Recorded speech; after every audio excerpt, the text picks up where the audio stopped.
Right now you're listening to me on the Shure SM4, which is a new condenser microphone to the Shure lineup. So I want to take you through everything about this microphone, do some comparisons so you can be sure if the SM4 is for you. Shure did send over the SM4 at no cost, but this video is not sponsored. I don't have to make a video or say anything or do anything. It's a very interesting microphone though, so I'm excited to dive into it. If you want to know more about how I handle this sort of stuff, I did do an entire video on it, and there's a very in-depth page on my website that kind of covers everything. And right now you're listening to the SM4 through the Rodecaster Pro 2 with no effects or processing. I just have phantom power turned on, and I do have my gain set to 34 decibels, and I'm getting a signal that is plenty loud. So if I take the microphone out of its shock mount and remove the windscreen, this is the mic itself. Again, it's XLR only. There's no buttons or switches on it, but it is a very solidly built microphone. You can kind of hear handling noise a little bit here.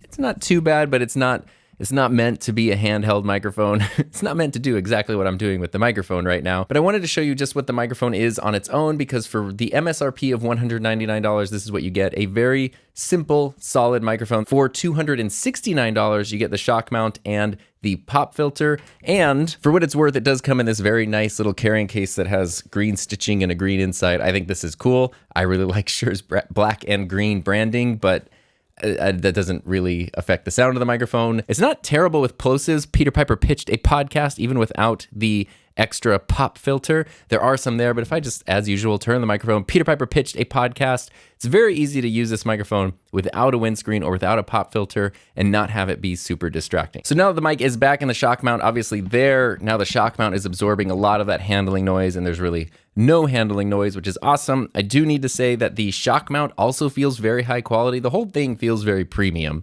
And the thing I really like is the little knob that lets you adjust it works really well. So many microphone shock mounts, this little knob that lets you adjust, tilting it up or down, is like kind of flimsy and janky and doesn't like hold that well, or you can't lock it into any position you want. This one works really well and feels really good. And they kind of took a page out of Lewitt's book with the metal mesh pop filter, but it's magnetic, so it just kind of clips on and then the magnets hold it in place, it's just really slick and super satisfying. So I like that. I think this is an awesome setup. I have like 1.5 slightly critical points about this microphone. One of them being the price, which kind of could go either direction, because on one hand, $199 for a really good condenser microphone seems pretty fair. $269 for a whole kit that then you have a shock mount and a pop filter. Okay. But on the other hand, the Rode NT1 Signature Series, which has a retail price of $159, comes with a shock mount, comes with a pop. We'll talk about this in a second. Condenser microphones, it's worth noting, do require phantom power, and this is a side address microphone, so if you get it and try to talk into the top, it's going to sound very weird. You're supposed to talk into the front of the microphone. There's a Shure logo on the front, so you can be sure that it's the correct side of the microphone to speak into. I also really like that condenser microphones, because they run on phantom power, are way more compatible with a bunch of different interfaces and mixers. If you're using something like the Rodecaster Pro 2 or the Rodecaster Duo, which is behind me over here, or something like a 4th gen Scarlett interface, anything that has at least 70 decibels of built-in gain, you should be able to use that mixer, that interface with any dynamic microphone without needing a booster. But if you're using a less powerful interface or mixer, or you're using one that doesn't have super quality preamps, so maybe it does have 70 or 76 decibels of gain, but once you get past 60 or so, it starts to get loud and hissy, then you would need to add in a booster, which is not a big deal, but it's a little more complexity into the workflow, and it's a little more cost, because then you need a booster for every dynamic microphone that you're using with that mixer, that interface. Condenser microphones, every mixer, every interface, at least for the past like 30 years or more, has phantom power built in, so you can get a good signal with these through anything. And I love that. It just kind of makes them more compatible and more accessible to more people. Now, there is always also the debate of condenser microphones picking up more environmental sound, which I've talked about before. And there is truth to that. Condenser microphones do, speaking very generally, tend to pick up a little more of your environmental space. So if you're not in a super well sound-treated, town-streeted space, then it's going to kind of make that more obvious. Whereas a dynamic microphone typically is a little bit better at picking up just the sound that's around it and rejecting everything else. Honestly, though, I don't find that to be a night and day difference, and I find that much more has to do with how much gain you're using. A condenser microphone with low gain, in my experience, will pick up less environmental sound than a dynamic microphone with the gain cranked really high. Ultimately, what it comes down to, dynamic versus condenser, I think rather than focusing on the microphone type, focusing on what you like. Do you like the sound of the microphone? Does it sound good on your voice? And will it work with the equipment that you have? And with all that in mind, I do want to compare the SM4 to the SM7B, even though there might not be really any logical reason for this comparison. These microphones are not competitors and really don't fall in the same category at all. This is a $200 condenser microphone. This is a $400 dynamic microphone. But when we're talking about microphones, especially for spoken word, it's kind of difficult to ignore the SM7B. And in this case, especially because these are two microphones from the same company, the sound profiles are so different that that's kind of what I want to talk into here. So we're going to spend a bit of time focusing on the SM7B versus the SM4, and then we're going to jump into a whole bunch of other condenser comparisons, which I will condense into shorter sections later in the video. So the first thing that you're probably going to notice with the SM7B versus the SM4 is that they sound very, very different. And I think that really kind of points to the direction that you might want to go when you're searching for a microphone, because they do serve different purposes. This is the SM4, and this right here is the SM7B, again with no effects and no processing. And the thing that makes the SM7B is how neutral it is. When you don't have anything on it, when you have no effects and you have no processing, it's a very flat sounding microphone, almost dull, almost a little boring, but that is part of its superpower, because what that means is it's a microphone that's ready to be shaped, and it can accommodate so many different voices, deep voices, high voices, everything in between. The SM4, on the other hand, this has no effects and no processing. To me, it sounds a lot more crisp. It doesn't go into like the harsh side of the high ends, but it has kind of that compressed, broadcasty sound to it, which I really like on my voice, but I could also see how this might not work on every voice out there. And of course, you can still EQ it, you can still process it, but it's going to be a little more difficult. It's not going to give you as much leeway as the SM7B will. So I think the way to look at that, if you're trying to decide between these two microphones or any similar microphones, is to know that the SM4 does have a very distinct sound. It has a colored sound, and that is something that could be great if you don't want to do a lot of processing and you think that this will sound good on your specific voice, but it might not be the best choice if you do want to use a whole bunch of EQ and processing, or maybe you want to use this on a wide range of voices, some of which just might not sound great when they're put into a microphone that has kind of that compressed, sort of crispier sound than the SM7B does. And so I guess one way to look at it is almost to think of the SM4 as being EQ'd out of the box, whereas the SM7B is going to require EQ. You have to build up some IQ about EQ to make it sound its absolute best and as good as it possibly can. Moving on from the SM7B, the next microphone that I want to spend a little more time comparing the SM4 to is this right here, the Rode NT1 Signature Series, because I feel like I would be singing this microphone's praises a lot more if this microphone didn't exist. I think the SM4 is great, but again, $199 for the mic only, whereas the NT1 Signature Series, $159 for the microphone, the shock mount, a pop filter, which mounts into the shock mount, and an XLR cable. That is a very good deal for a very good microphone. Without the pop filter, Peter Piper pitched a podcast. This is a bit more prone to plosives, so you definitely got to be a little careful if you're using it without any filters or anything like that. And this comes in cool colors. I bought the blue one, but it's also a bunch of different colors. And of course, just the simple black version as well, if you want to kind of keep the classic, studio production look. I really love the NT1 Signature Series. I love how it sounds. This is me on the road, and now this is me on the Shure. Going back to the road, they're just without any effects, without any processing.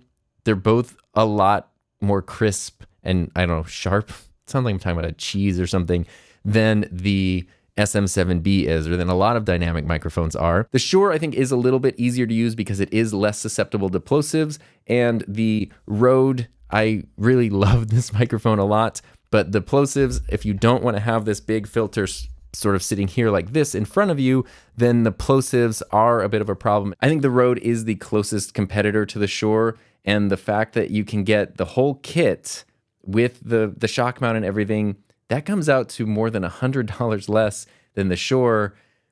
That's a tough bargain to beat, along with some other microphones. So I actually really like the SM4. I've had a ton of fun using it. I've been using it on all kinds of projects and videos and streams and calls and stuff, and I love it. It's just, I feel like the price is a little bit high. knowing that you can get something like this for significantly less. So I don't know if that's something we'll see change in the future. I guess I could say, though, to be totally fair, feeling like the build quality, both of these are very nice microphones. The Shure does feel a little more premium. Everything from the microphone, the shock mount, everything just feels a little more high quality and premium. The Rode doesn't feel cheesy or bad at all, but it just doesn't have quite the like solid, I don't know, if you just held them both, you'd be like, this one feels more premium than that one. I don't know how to explain that. That's just the way that they feel. Oh, and in case you're wondering, I've been rigging up this desktop stand. This is the Rode DS2, but I have the Audio-Technica AT8459, this little part right here that lets you position microphones, because my complaint with the DS2, as much as I like it, is you don't really have any like lateral movement. It's all just kind of in this one plane, and then it can put this Audio-Technica super strong mount on here, and now you can easily position microphones kind of anywhere you want, which then, especially if it's something like this, where you have a pop filter that goes right in the front and you can't change that direction, then you can get the microphone, then you can get the microphone to be positioned exactly where you want it to be. So if you're wondering what this is, Rode DS2 Audio-Technica AT859.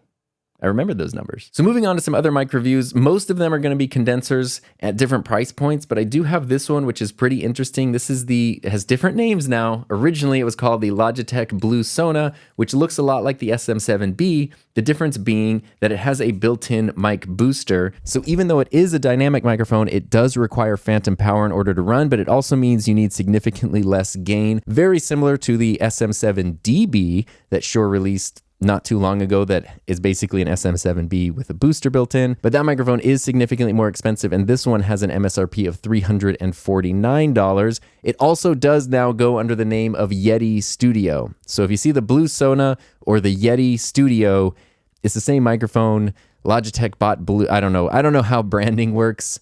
It's the same microphone with a different name, and it's a cool microphone. I actually like this microphone quite a bit. Everything from the sound quality and the design to the built-in booster, the benefits of a dynamic mic without needing to add in anything else at a more reasonable price point than the SM7DB. It's a cool microphone, and this is what it sounds like compared to the SM7, no, not the SM4. These are a lot of numbers to remember.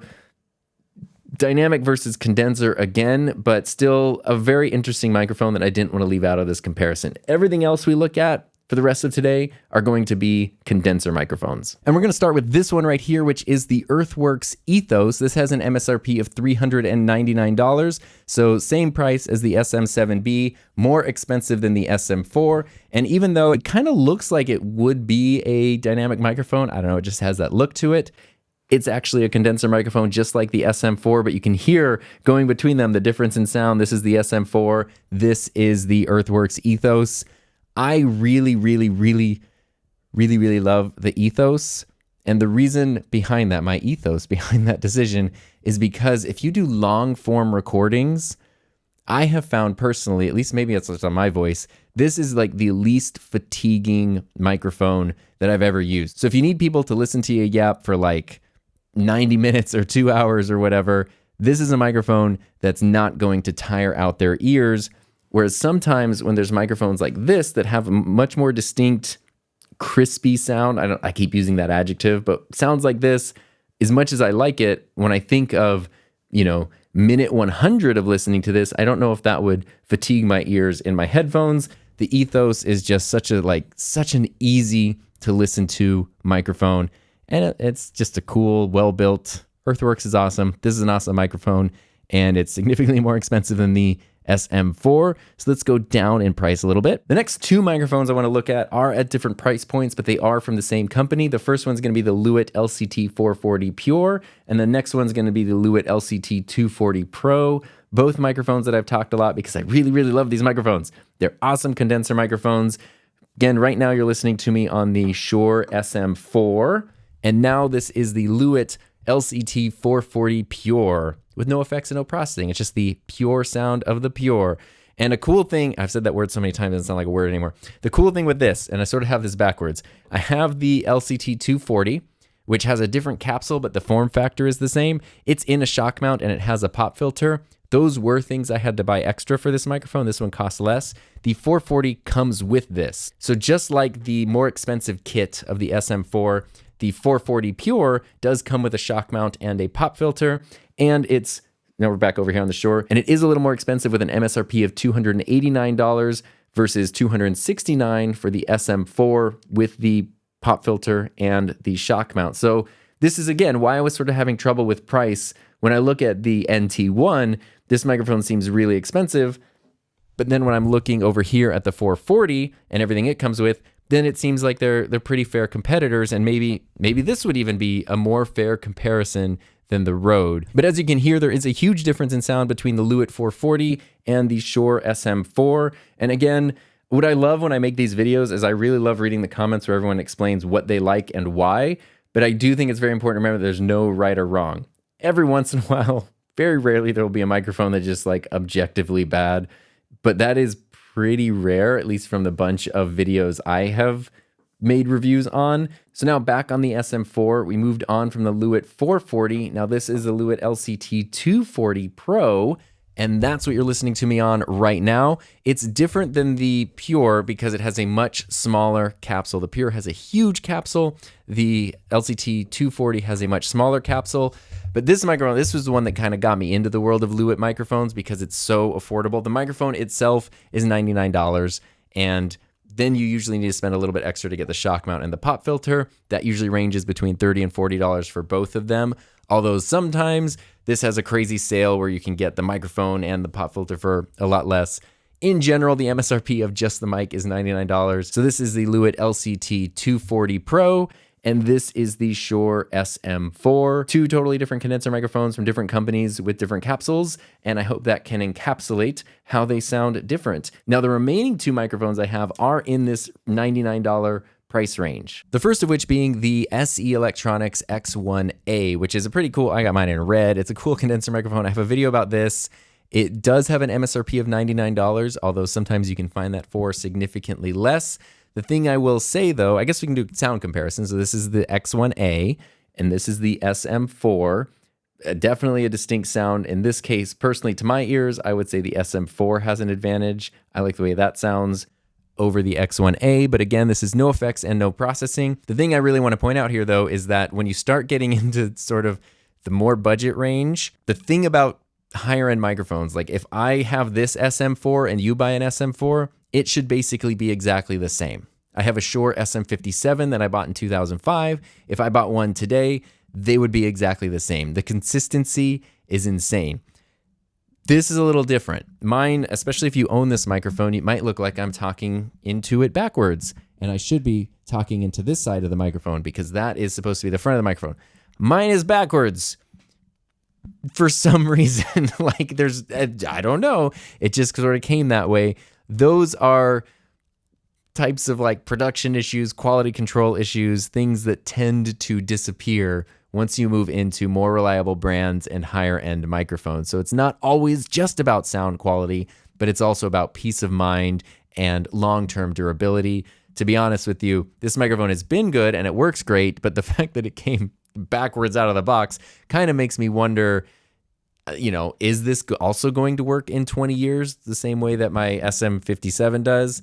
I really don't know. Whereas at the same time, even though the SM4 is a new microphone, it's not existed for that long, there's no reason to look at this, use this, and think that it wouldn't last as long as you absolutely need it to. So that those higher price points, that's also something you're paying for in that price point. And the last microphone that we're going to look at today is another $99 microphone that can also sometimes be found for less than $99, which is pretty cool because it goes on sale a lot. And that is the MXL 990, which is a pretty awesome microphone for the price. Between these two, I would lean towards the MXL, even though I like the design of the X1A a little bit more. But for the price, the MXL sounds really awesome. Like it's a great sounding mic. It's really, you know, it's well built. It comes with a shock mount, which I'm not using right now because shockingly enough, I got a little bit lazy, but this is the MXL990, and this is the Shure SM4. $99, $199. There's definitely a difference in the way the sound. I would say the sounds maybe like a little more compressed versus the Shure. They both sound awesome. So again, I can't emphasize this enough. It's all about personal preference, especially at the end of a mic review where you've gone back and forth and your ears have adjusted to different microphones. It can almost start to sound like nothing sounds good anymore or nothing sounds right anymore. Really just remember, it's all about personal preference, and it's very important. The thing that drives me the craziest when it comes to equipment or creative stuff or anything is when people feel like they should do something. I should use an SM7B because that's what every pro podcaster uses, or I should be using a condenser microphone because that's what people say I should be doing with my environment. I think the most important thing to do is what you want to do and what you think is best. You know your situation best. You know your preferences, what your needs and your workflow are. Let that dictate everything, and let everyone else, myself included, just be small little voices that maybe help you make your decision, but don't let us make your decision for you. And that's really the case not only with this microphone, but with any microphone. So to wrap this up, what I can say is you've heard some different options, just a handful that I have that I think are really great microphones. I love all of them, so I own all of them. So there's my review, is I like them and I have them. This one I think is a great addition to that. It has some advantages in terms of build quality and design. It has a little bit of a disadvantage in terms of price, but at the end of the day, it is also a Shure microphone, and so you can be sure that it's gonna last a really long time if this is the one you choose to get, or if one of the other options is better for you, or if you just wanna be like me and get more microphones than you can ever need. And speaking of getting microphones, thank you to everyone who helps support my microphone obsession by supporting the channel through Patreon and YouTube channel memberships. And I have just a bevy, a plethora, myriad of microphone reviews and comparisons if you want to check out a few more right here.